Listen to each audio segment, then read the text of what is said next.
तो हेलो बच्चों, कैसे हो आप? मैं इरफान और मैं लेकर आया हूँ फिर से पॉलिनोमियल। पॉलिनोमियल जो कि कल तक जो पूरा बता चुके थे कि पॉलिनोमियल में मिड टर्म स्प्लिट तक हम आपको बता दिए थे कि मिड टर्म स्प्लिट में कैसे जीरोज निकालना।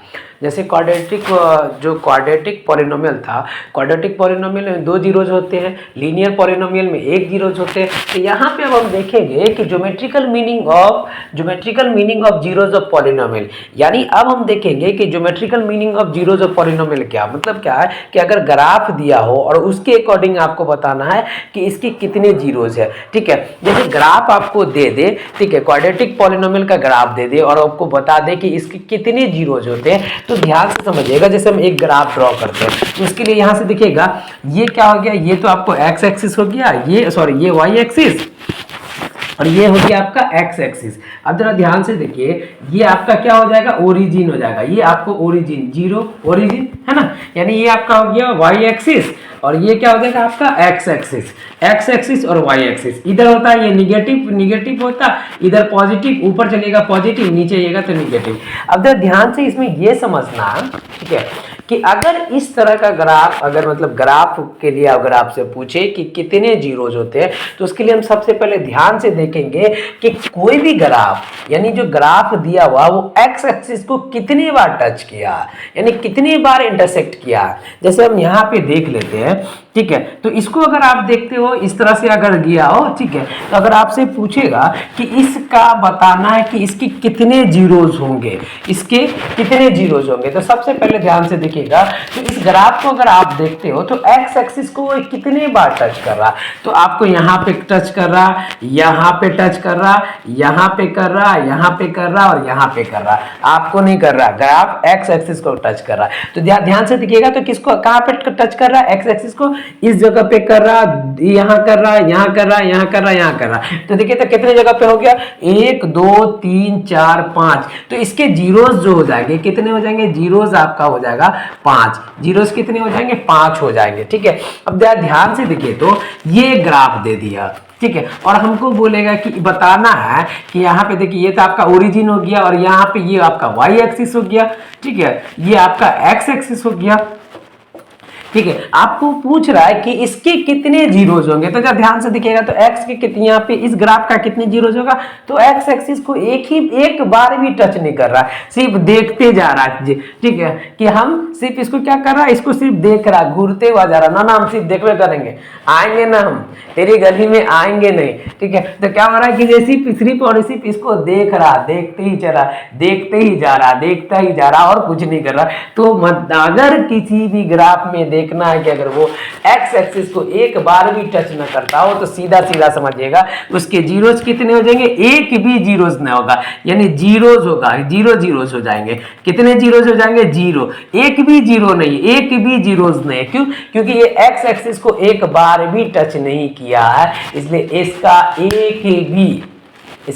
एक भी जीरोज नहीं निकलेगा। ठीक है, आगे हम देखते हैं, ध्यान से देखिएगा, अगर आपसे पूछा जाए, ठीक है, ध्यान से देखिए, तो ये आपका हो जाएगा, ये क्या हो गया, ये आपको ध्यान से देखिएगा, ये ग्राफ इस तरह का दे दिया, ये आपका एक्स एक्सिस हो गया, ये वाई एक्सिस हो गया। अगर आपको बोल दे यहां से चला गया और पूछ रहा है, दिख रहा है कि इसका कितना जीरोज होगा, तो आप जरा ध्यान से देखिए कि ये एक्स एक्सिस को कितनी बार टच करा, 1 टाइम टच करा, तो इसका जीरोज कितने हो जाएंगे, 1 जीरोज हो जाएंगे। तो इस तरह का, अगर ये ज्यादातर ऑब्जेक्टिव में पूछा जाता है, ऑब्जेक्टिव में इस तरह का क्वेश्चन हमेशा पूछा जाता है, एक ग्राफ दे देगा और आपसे पूछ देगा कि इस तरह का, ठीक है, इस तरह में मतलब ग्राफ दे देगा और बोलेगा कितने जीरोज हैं, तो आपको बताना है। तो सीधा एकदम निरहुआ स्टाइल में समझना है।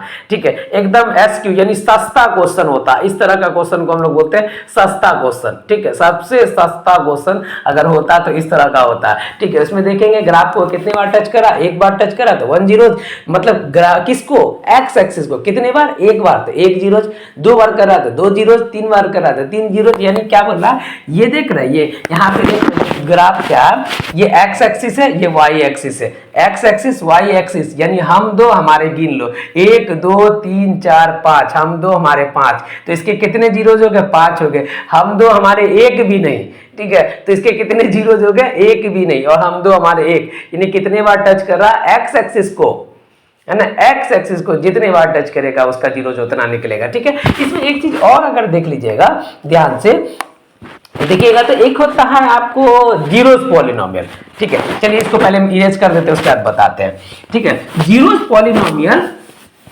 और एक होता है कांस्टेंट पॉलिनोमियल, उसमें क्या डिफरेंस है एक चीज आप ध्यान से समझ लीजिएगा। एक होता है जीरोस पॉलिनोमियल, जीरो पॉलिनोमियल, ठीक है। जीरो पॉलिनोमियल क्या होता है, ध्यान से देखिएगा। जीरो पॉलिनोमियल में जो होगा क्या कि किसी भी पॉलिनोमियल में, किसी भी पॉलिनोमियल का जब कोएफिशिएंट जीरो होगा उसे हम क्या कहते हैं, जीरोस पॉलिनोमियल। यानी क्या बोल सकते हैं उसको, कोएफिशिएंट क्या हो जाएगा, कोएफिशिएंट, है ना। कोएफिशिएंट क्या हो जाएगा, जीरो हो जाएगा, वो क्या कहलाएगा, जीरो पॉलिनोमियल। कोएफिशिएंट क्या हो जाएगा, जीरो होगा, जीरो पॉलिनोमियल हो जाएगा। अगर कांस्टेंट पॉलिनोमियल की बात करें, कांस्टेंट पॉलिनोमियल की बात करें, ठीक है, या सीधा सीधा समझिए ना, जीरो पॉलिनोमियल यानी खाली जीरो जीरो रहेगा और कुछ नहीं रहेगा। कांस्टेंट पॉलिनोमियल की अगर हम बात करेंगे, कांस्टेंट पॉलिनोमियल की अगर बात करें, तो कांस्टेंट पॉलिनोमियल में क्या होगा कि वेरिएबल क्वांटिटी का पावर जीरो होगा। यहाँ जीरो पॉलिनोमियल में क्या बोले कि कोएफिशिएंट जीरो होगा, और कांस्टेंट पॉलिनोमियल में क्या बोल रहे हैं कि कांस्टेंट पॉलिनोमियल में होता है क्या कि वेरिएबल क्वांटिटी का पावर जीरो होता है, ठीक है। जैसे यहाँ पे देख लेते हैं 3x पे पावर जीरो यानी 3 हो जाएगा, 4x पे पावर जीरो यानी 4 हो जाएगा, 9x पे पावर जीरो यानी 9 हो जाएगा। ये सब दिख रहा है यहाँ पे, जहां दिख रहा यानी कांस्टेंट देखेंगे और सीधे सीधे बोल देंगे कांस्टेंट पॉलिनोमियल है। अब हम आते हैं कुछ क्वेश्चन को सॉल्व करते हैं। हाँ तो आइए अब हम लोग आते हैं ग्राफ का जो सबसे सस्ता क्वेश्चन है उसको ध्यान से देखिए, ठीक है। इसको आप बोल सकते हैं सबसे सस्ता क्वेश्चन, ठीक है। सस्ता क्वेश्चन यानी 1 रुपये वाला क्वेश्चन भी बोल सकते हैं, उससे भी सस्ता 100 पैसे का क्वेश्चन यानी 50 पैसे का।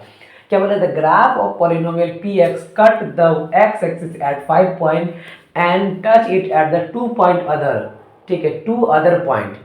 क्या कर रहा है कि पहले क्या कर रहा है 5 पॉइंट पे इंटरसेक्ट कर रहा, यानी क्या कर रहा है कट कर रहा, उसके बाद टच कर रहा। पहले तो इंटरसेक्ट किया, फिर क्या कर रहा है टच कर रहा 2 पॉइंट पे, अदर पॉइंट पे। The number of zeros of P X R, देखिए तो जैसे ही क्या बोल रहा है यहाँ पे देखिए कि कट किया, एक्स एक्सिस को कट किया ना, कहाँ पे 5 पॉइंट पे, तो इसका पहले जीरोज कितना हो जाएगा 5, फिर आके टच किया 2 पे तो इसका फिर जीरोज होगा 2। यानी क्या बोल रहे हैं हम आपको, क्या बोले हैं कि देखिए किसी भी पॉलिनोमियल को अगर ध्यान से देख रहे हैं, पॉलिनोमियल में देखिएगा कि अगर ग्राफ जो है एक्स एक्सिस को या तो कट करे या टच करे, या कट करे या टच करे, दोनों कंडीशन में उसका जीरोज होता है। तो कट कर रहा 5 पॉइंट पे, जीरोज 5 हो रहा, कट कर टच कर रहा है 2 पॉइंट पे तो जीरोज 2 हो जाएगा। तो टोटल नंबर ऑफ जीरोज इसका कितना हो गया, टोटल नंबर ऑफ जीरोज इसका हो गया 7 हो गया। यानी कितने जगह पे, यानी 5 जगह पे तो कट किया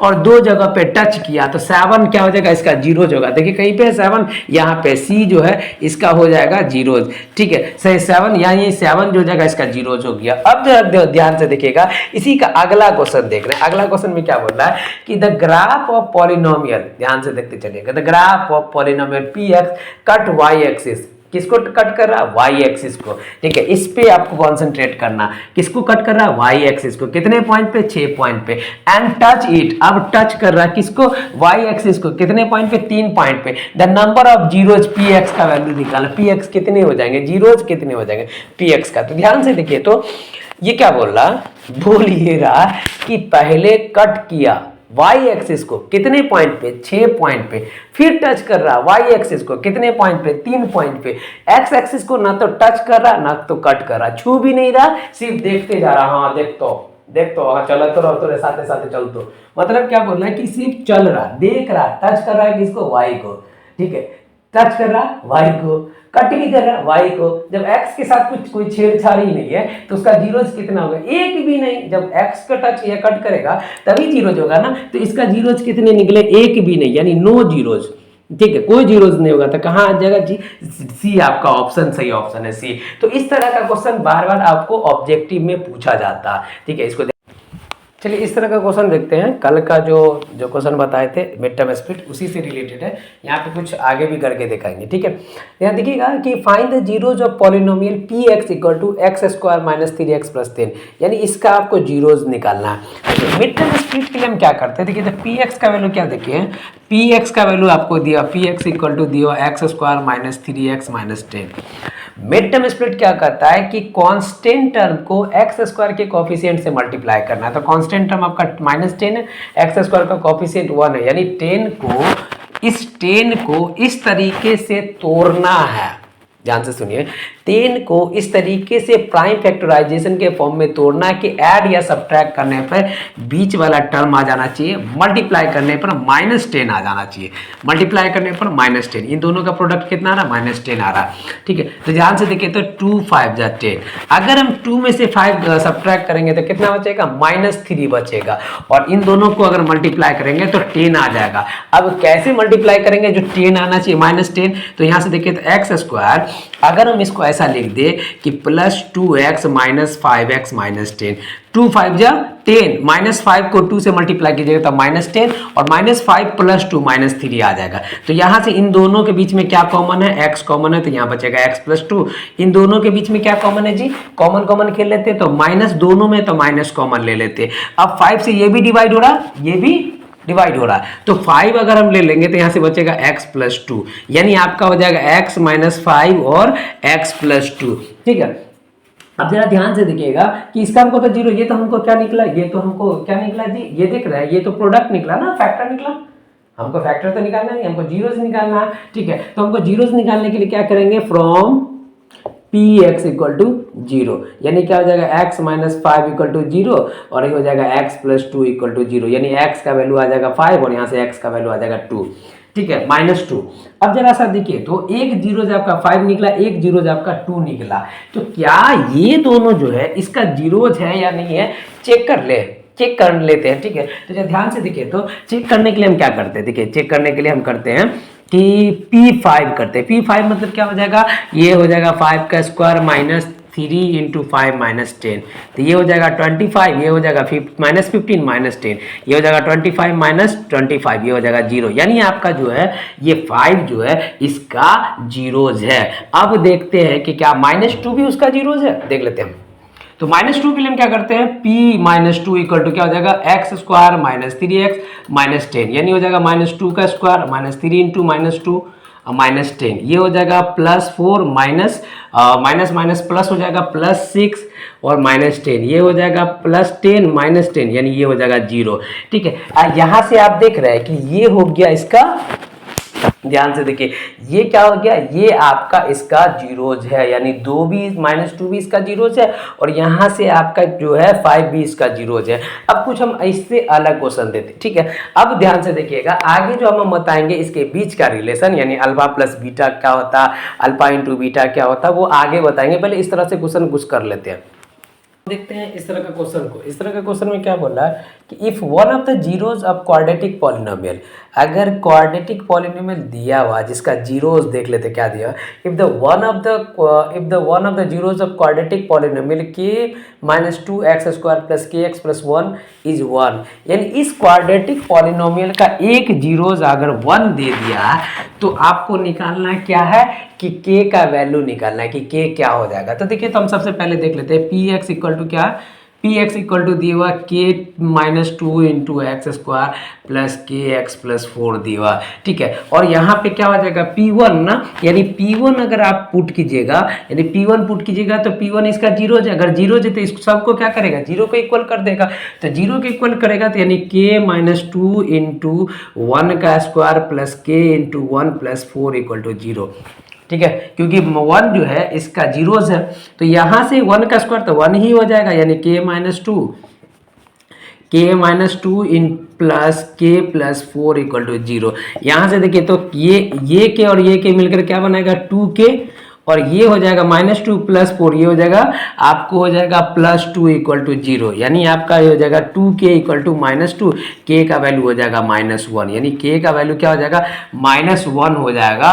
k का वैल्यू -1 है, जो कि देखिए, अगर यहाँ से ध्यान से समझिएगा क्या बोल रहा है कि k का वैल्यू क्या निकला कि अगर इस पॉलिनोमियल यानी k - 2x² + kx + 4 का जीरोज अगर 1 है तो k का वैल्यू क्या निकलेगा? -1 निकलेगा। इस तरह का क्वेश्चन अगर आगे भी दिया हो तो आप इसी तरह से बना सकते हो। ठीक है, अब हम आगे देखते हैं।